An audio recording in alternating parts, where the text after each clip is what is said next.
Kita ke Manado, Saudara. Antrean solar di sejumlah SPBU di Kota Manado masih terus terjadi sepekan terakhir.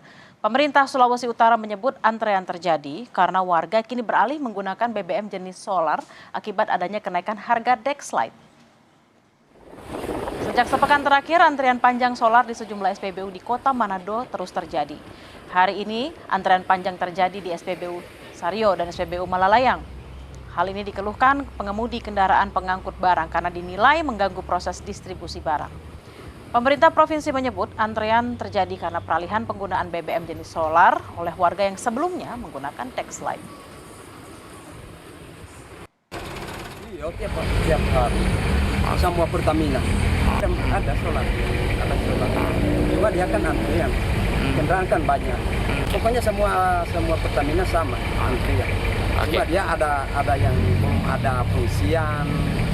Kalau pengisian kosong atau di situ. Jumlah kendaraan yang mengantri di SPBU. Kita cermati memang perbedaan harga dari solar bersubsidi dan Dexlight ini kan sangat besar. Sehingga dahulu ya kendaraan-kendaraan yang menggunakan Dexlight itu berpindah ke solar.